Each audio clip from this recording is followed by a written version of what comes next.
Well, it's a haunting thriller that's quickly gaining national attention. If some of the scenes of Beneath the Light look familiar, it's because they were filmed inside the nearly 110-year-old Lorain Harbor Lighthouse.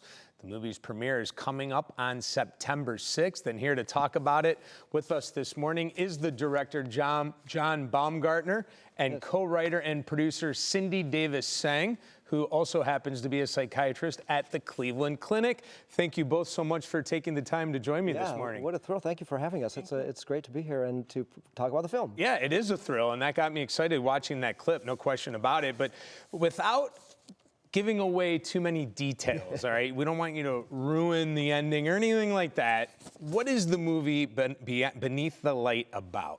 That's a good question. It's about a young man who is compelled to return to his hometown. So there are some autobiographical elements too. I grew up in Lorain and have been out in LA for a long time, but this young man is compelled to come back. His mother has just died, and he has to come back, and for some reason he is compelled to take this job at the Lorain Lighthouse. And it's kind of a disturbing reason. He can't figure out why. But he had a very close friend that he remembers in Claire, and he cannot remember why or how they had a falling out. He knew her as in their childhood. Come to learn that she was the daughter of the man who owns the lighthouse. And so he takes this job and is going to restore the lighthouse because the man wants to sell it because unsettling things are happening at the lighthouse. And he leaves him stuck there. This kid is stuck at the lighthouse, and he has to do this restoration as both these unsettling old memories and actual ghosts start to really kind of torture him. I am already hooked. Yes, and I will say it's frightening, it's compelling, it's thrilling, but it also has a great heart, the film. Okay, so why did you choose Lorain as the setting, particularly the lighthouse? Yeah. Well, John is from Lorain originally and was sort of stuck here during COVID and decided he might as well write a movie while he's here. And the lighthouse is almost in his backyard. Truly, yeah. I have wonderful memories of the lighthouse too, growing up in Amherst, which is the town just next door. So it seemed like a great place. It has wonderful production value, of course, but it also just has a heart that Lorainites and Northeast Ohio people and Lake Erie people relate to. Yeah. Yeah. And I think a lot of people can relate with that answer, thinking back to COVID and you know, what everyone was going through, and that's an interesting nugget right there. And a funny moment for me was we said, let's make a movie at the lighthouse, and so we reached out to the Lorain Lighthouse Committee to see if they'd be open to it. Called him, and it was Ron Mantini, the president of the board there, and he said, "Oh, I knew your dad."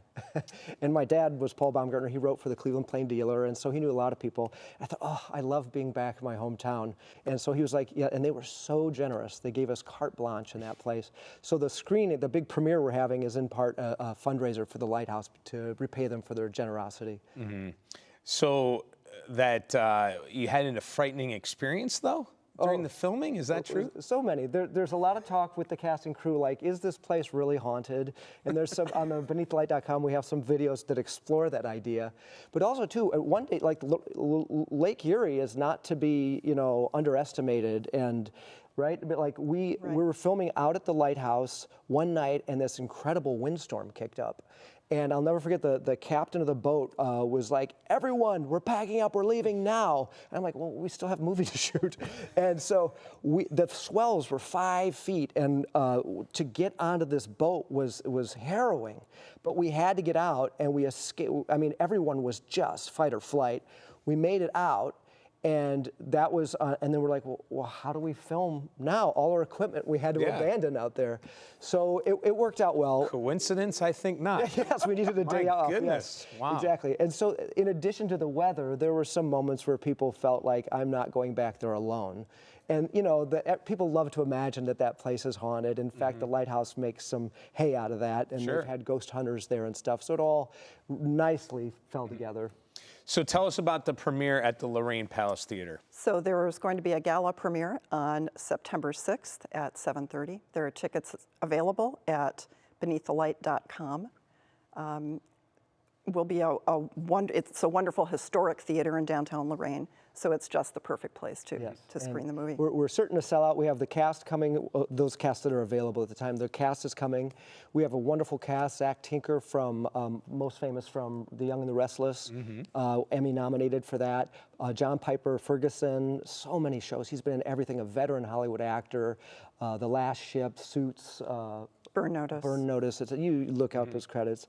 So they're slated to come, and it should be a really fun party. And I'm really happy to premiere it in Lorain because they were incredibly supportive of the film.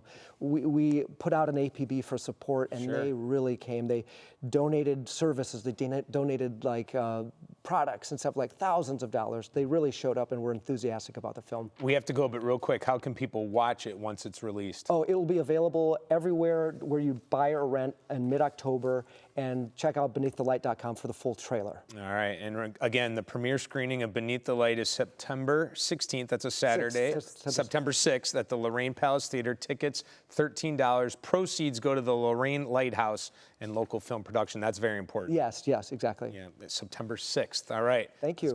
I got a little scared there on the date.